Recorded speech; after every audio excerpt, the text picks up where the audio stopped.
اور جمع تو آپ ویسے ہی کر سکتے ہیں، مقیم بھی اور مسافر بھی. یہ اللہ تعالیٰ نے سہولت دی ہے. کئی عورتوں نے نماز شروع کر دی اس کی وجہ سے، اور جو آپ کو رکھتے بتائی ہوئی تھی اللہ کے فضل سے 17 صرف عشاء دیاں، اور ہم نے بتایا کہ 17 24 گھنٹے میں ہے. 2 فجر، 4 ظہر، 4 عصر، 3 مغرب اور 4 عشاء. باقی وطر ہو یا سنت موقدہ ہو، جتنا گڑ ڈالیں اتنا میٹھا ہے. ہم تو پڑھتے ہیں لیکن یہ اوبلیگیٹری نہیں ہے. اور جس کو یہ بات سمجھنا آئے نا اس کے لیے ہمارے پاس علمی پھکیاں بھی ہیں، فوراً سمجھ آئے گی. اچھا آپ یہ بتائیے کہ نبی علیہ السلام رمضان کے علاوہ کتنے نفلی روزے رکھتے تھے ہر مہینے؟ ایٹ لیسٹ 11 روزے رکھتے تھے. 3 ایام 20 کے، چاند کی 13، 14، 15، اور 2 جمعرات اور سمار کے. مسلم شریف میں آتا ہے. ایام 20 کا بھی ذکر بخاری مسلم میں ہے. تو اگر 4 ویکینڈز بھی بنے تو 8 روزے یہ اور 3 وہ، کتنے ہو گئے؟ 11. تو یہ بتائیے کہ جتنے عاشقان رسول ہیں جو لوگوں کو سنت موقدہ پڑھانے کے اوپر تلے ہوئے ہیں، یہ مہینے میں کتنے روزے رکھتے ہیں؟ تو آپ کو پتا کیا کہیں گے؟ وہ کہیں گے یہ فرض تو نہیں ہے نا، فرض تو صرف رمضان کے ہیں. جب ان کو یہ بات سمجھ آئے، ساتھ ہی پھر ان کو کہیں کہ اب نمازوں میں بھی تو آ جاؤ. نمازوں میں بھی فرض وہی ہے جو آپ امام کے پیچھے پڑھتے ہیں، باقی نفلی نماز ہے. کر لیں تو ثواب، نہ کریں تو کوئی گناہ نہیں. اس طرح کریں گے تو سمجھ آئے. اس طرح بھی نہ ہے تو پھر میں مال پانی والے طریقے سے سمجھاتا ہوں. اسے پوچھیں زکوٰۃ کتنی ہے تو کہیں گے 2.5%. 40واں حصہ 2.5%. تو ان کو کہیں گے 2.5% تو آپ 20% دے دیا کریں. وہ کہیں گے نہیں، فرض تو 2.5% ہی ہے، اوپر جتنا مرضی نکال لیں. نکالتے کون نہیں ویسے اللہ کے فضل سے وہ. ان کو کہ اوپر والا بھی نکالیں، اس کے بغیر آپ کی 2.5% بھی قبول نہیں ہوگی. جیسا کہتے ہیں نا، جو سنتا نہیں پڑھتا ہوتے فرض بھی نہیں ہوتے، جو تراویح نہیں پڑھتا ہوتا روزہ بھی نہیں ہوتا. اب علماء کہتے ہیں نہیں ہم نے تو کبھی نہیں کہا. تو سر یہ جنات کرو آگے ان کو کہانیاں، آپ نے کرائی ہوئی تھی نا. جب ہم نے کہانی پکڑی ہے تو ہم منکر ہو گئے. جی ہم نے کبھی نہیں کہا کہ بت رکھ کے آتے تھے تو رفع دین ہوتا تھا. تو آپ صدیوں تک یہ لائف انجوائے کرتے رہے ہیں یہ والی، اور آپ نے کبھی کسی کو ممبر پہ آج تک کسی حنفی نے کہا ہے کہ یار یہ جھوٹ نہ بولا کرو کہ بت رکھ کے آتے تھے رفع دین ہوتا تھا؟ کیوں؟ وہ ایک ٹکٹ میں 2 مزے کر رہے ہیں. وہ چاہ رہے ہیں یہی چیز چلتی رہے، کہانی چلتی رہے. تو وہ آپ کہا نہیں 2.5% تو فرض ہے تو باقی جتنا مرضی کر لیں. تو اس کو کہ نماز بھی وہ 17 رکھتے ہی فرض ہے، باقی جتنی مرضی کر لیں.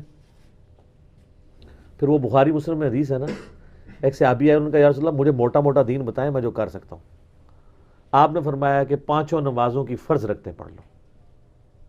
ٹھیک ہے، فرض نماز کو قائم رکھو 5 نمازوں کی، اور فرض زکوٰۃ دو، اور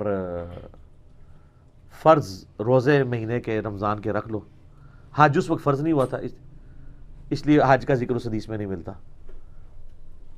تو جب وہ جانے لگا تو وہ ایک لمحے کے لیے رکا. اس نے کہا یا رسول اللہ میں نہ اس میں اضافہ کروں گا نہ کمی کروں گا، یعنی مجھ سے فرض کی بات ہوئی میں فرض ہی پڑھوں گا. تو جب وہ چلا گیا رخ بدل کے پیٹھ کر کے، آپ ہوتے تو الٹے قدم جاتے ہیں نا، کیونکہ آپ کو تو بازاروں سے الٹے قدم آپ نکلتے ہیں. تو نبی علیہ السلام فرمایا جس نے کسی جنتی کو دیکھنا ہے اس شخص کو دیکھ لو. آپ تو وہاں پروٹیسٹ کر دیتے کہ یا رسول اللہ وہ سنتے موقدہ کتنے گئی ہیں، تو عشاء دی 17 رکعتاں کتنے گئی ہیں. انہوں نے دین کے ساتھ جو کیا ہے نا کھلواڑ، اس کا نقصان یہ ہوا ہے کہ لوگ نماز ہی چھوڑ گئے. ایک ظلم کیا سنتوں اور نوافل پہ زور دے کر، اور دوسرا نماز جمع کرنے کی جو فیسلٹی تھی یہ چھینی ہے. اب دفاتر میں، اب مثلا میں پرائم منسٹر کی بات کرتا ہوں، پرائم منسٹر آلموسٹ کم از کم 15 گھنٹے روزانہ اپنے آفس کو ٹائم دے رہے ہیں. آؤٹ پٹ کچھ نکل رہی ہے نہیں، وہ اولادہ معاملہ ہے، لیکن بیچارہ ٹائم تو دے رہا ہے نا، کوشش تو کر رہا ہے. اب پرائم منسٹر نے جو ہے وہ رات کو کھڑے ہو کے نوافل نہیں پڑھنے، اور اس کے لیے سنت موقدہ پڑھنا بھی ضروری نہیں، بس 2 فجر کے فرض پڑھ لے، 4 ظہر کے اور 4 عصر کے وہ بھی جمع کر لے. جو اس کو میٹنگ میں ٹائم ملتے ہیں 10-15 منٹ، اس میں ظہر عصر کٹھی پڑھ لے. اور پھر جب گھر واپس آئے رات کو 8 بجے 10 بجے 11 بجے مغرب عشاء پڑھ لے. وہ روزانہ جمع کرے. میں نے بتایا صحیح بخاری میں موجود ہے، حضرت عمر فاروق کہتے ہیں بعض اوقات میں اپنا جنگی پلان نماز کی حالت میں کرتا ہوں، میرے پاس اتنا ٹائم ہی نہیں ہوتا. ظاہر ہے پوری دنیا کو دیکھ رہے تھے سر، سپر پاور تھے، اور ہر وقت جو ہے وہ اس وقت نہ آپ کو پتا انٹرنیٹ تھا نہ یوٹیوب تھا. نہ وائرلیس سسٹم تھا، نہ کوئی موبائل فون تھے کہ ہر وقت کوئی ایجنٹ آپ کو بات بتائیں، وہ تو بڑی دیر سے خبر آتی، تو پلاننگز میں ہی معاملات چلتے تھے. تو ایسے لوگوں کو پھر اسی طریقے سے جو لوگ دعوت و تبلیغ کا کام کر رہے ہیں، چاہے وہ یوٹیوب پہ بیٹھ کے کام کر رہے ہیں، چاہے سینہ بسینہ دعوت کر رہے ہیں، فیس بک کے ذریعے کر رہے ہیں، واٹس ایپ کے ذریعے، ان کے لیے یہ کام زیادہ امپورٹنٹ ہے نوافل پڑھنے سے. کیونکہ ایک شخص کی اگر آخرت بدل گئی، آپ پوری زندگی بھی نمازیں پڑھتے رہنا اس کے برابر نہیں ہو سکتی. ہاں، پھر وہ جتنی نمازیں پڑھے گا اس کا ثواب بھی آپ کو ملے گا، اس کی فرض نمازوں کا ثواب بھی، نفل نہیں فرض کا ثواب بھی آپ کو ملے گا. جو بخاری مسلم میں حدیث ہے، مولا علی کو جب نبی علیہ السلام نے خیبر کے موقع پر بھیجا تو کیا فرمایا تھا؟ علی پہلے ان کو دعوت دینا، تیری وجہ سے ایک بندہ بھی اگر چینج ہوا تو تیرے لیے سرخ اونٹوں سے بہتر ہو جائے گا. ایک شخص جس کی آپ عقیدہ صحیح کر دیں، اب وہ پوری زندگی جتنی فرض نمازیں پڑھ رہا ہے، جتنے اذکار کر رہا ہے، آپ کو آٹومیٹکلی ثواب مل رہا ہے. یار امام بخاری رحمۃ اللہ علیہ نے کتنی ایفرٹ پٹ کی، 16 سال لگائے بخاری لکھنے میں، لیکن سر قیامت تک کروڑوں نہیں اربوں نمازوں کے ثواب ان کے نامہ اعمال میں آٹومیٹکلی جا رہے ہیں. ٹھیک ہے، کیونکہ ایفرٹ پٹ کر کے چلے گئے نا. صدقہ جاریہ جو مسلم شریف میں حدیث ہے کہ مرنے کے بعد بھی 3 چیزوں کا ثواب پہنچتا ہے. ایک صدقہ جاریہ جو اپنی زندگی میں کیا تھا، دوسرا علم کی بات، اور تیسرا نیک اولاد جو دعا کرتی ہے. امام بخاری، امام مسلم یا باقی ائمہ جو اپنی زندگی میں ایفرٹ پٹ کر گئے ہیں مختصر سی زندگی کے اندر. کیا زندگی یار، 194 ہجری میں پیدا ہوئے امام بخاری، 256 میں فوت ہو گئے، 62 ایئرس. اور یہ بھی میں آپ کو لیونر ایئرس کے اعتبار سے بتا رہا ہوں. ہمارے جو سولر ایئرس ہیں اس کے حساب سے بلو 60 فوت ہوئے ہیں.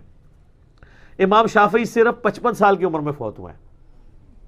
کام اتنا کر گئے ہیں کہ زندگیاں چاہیے اس کام کو صرف پڑھنے کے لیے اور سمجھنے کے لیے. آپ تو عشاء کی 17 رکعتیں پڑھاتے ہیں نا. الموطا امام مالک کھولیں، فاتح ایران قادسیہ کے فاتح سعد ابن ابی وقاص، الموطا امام مالک میں گولڈن چین سے حدیث ہے، پوری زندگی عشاء کی 5 رکعتیں پڑھتے تھے، 4 فرض اور 1 وتر. اللہ کے فضل سنتا بھی نہیں کدے انہوں نے پڑھی ہیں. پوری زندگی 5 رکعتیں پڑھتے تھے. ان کو کبھی کسی نے نہیں کہا کہ سر سنتا بھی ہوندی نے. آپ عشاء کی 17 رکعتیں پڑھواتے ہیں. سعد ابن ابی وقاص وہ ایک بھی جو پڑھتے تھے اصول برکت کے لیے، وہ بھی کوئی ضروری نہیں ہے، 4 فرض کافی ہیں. پوری زندگی سعد ابن ابی وقاص، ان سے بڑا کوئی نیکوکار تھا؟ ان کو پتا تھا کہ یار فرض نماز اتنی ہے، باقی ٹھیک ہے جتنا گڑ ڈالو اتنا میٹھا. تو انہوں چھڑیاں عشاء دی 17 رکعتاں دسیاں انہوں نے، تو ٹھیک ہے بھگتو. اچھا یہ مجھے کوئی مولوی قرآن پہ حلف رکھ کے دے کہ وہ خود عشاء کی 17 رکعتیں پڑھتا ہے، اور یار 3 منٹ رہ جاتے ہیں، آپ امام کو دیکھ رہے ہوتے ہیں وضو کر کے ہوتا ہے، اس نے عشاء کی پہلی 4 نہیں پڑھی ہوئی، بعد بھی پڑھتا ہوئے گا. اب دیکھ لو بعد بھی کے پڑھتا ہے، 2 بھی پڑھ لے بڑی گل ہے. اور خدا نہ خواستہ کوئی اہل حدیث ہوا تو وہ 2 بھی نہیں پڑھنا گوارا کرے گا. وہ پہلے بھی گپے مار رہے ہوتے ہیں اہل حدیثوں کے امام، اور جیسے اقامت ہوتی جا کے مسلے میں نماز پڑھا کے پھر گپا مارے اور موبائل لے کے بیٹھ جاتے ہیں. ٹھیک ہے، یہ ان کے اندر پتہ نہیں کس نے بیماری داخل کر دی ہے کہ موبائلوں پہ ٹائم ضائع کرتے ہیں، سنتے موقع نہیں پڑھتے. ہم تو ایمفسائز کرواتے ہیں کہ آپ پڑھیں، لیکن یہ فرض نہیں ہے. لیکن جو آپ فضول ٹائم ضائع کر رہے ہیں اس کی بجائے یہ تو کریں نا. تو جو عشاء کے اقامت سے 3 منٹ پہلے وضو کر رہا ہے اس نے وہ 4 رکعتیں پڑھنی ہے بعد میں. کوئی نہیں پڑھ رہے ہوتے سر، کہانیاں کرائیں گے تو انہوں عشاء دی کتابیں بھی 17 رکعتاں لکھ کے دے رہے ہیں. اور ٹھیک ہے بس ٹھیک ہے بھگتے رہے آپ. 17 نہ نیتیاں تے نہ قضا کیتیاں، کس نے پڑھنی ہے؟ ہم نے تو کہا نمازیں جمع بھی ہوں گی، صرف فرض پڑھیں. کتنے لوگوں نے نمازیں شروع کر دی. میں پرسنلی کئی لوگوں کو جانتا ہوں جو کہتے ہیں نہیں ہمیں جب سے پتہ چلا ہے نا کہ فرض پڑھ لو کافی ہے تو نماز بڑی آسان ہو گئی ہے، ورنہ تو زور کی نماز ختم ہی نہیں ہوتی. ایک جو دیہڑی دار بندہ ہے یا دکاندار ہے، اس کو زور کی نماز کے لیے اگر صحیح وہ پڑھے انسانوں کی طرح 35-40 منٹ چاہیے. پہلے بھی جائے گا، استنجا کرنا ہے، وضو کرنا ہے، 4 سنتیں پڑھنی ہے، پھر 4 فرض پڑھنے ہیں، پھر بعد کم از کم 2 سنتے ہیں، 4 بھی ثابت ہیں. تو اس کے لیے ایک ایفرٹ پٹ کرنا ہے، مشکل کام ہے. لیکن اگر وہ کہے کہ جی 1:30 بجے زور ہے تو 1:25 میں وضو کرے، 1:30 بجے پڑھ کے انفیوں کی مسجد میں ہے تو 1:35 پہ گھر واپس آ جائے، اور اگر اہل حدیث کی مسجد میں تو پھر بھی 1:40-42 تک آ ہی جائے گا. ٹھیک ہے، تو ایفرٹ کرنا مشکل ہو جاتا ہے نا بعض اوقات. ٹھیک ہو گیا.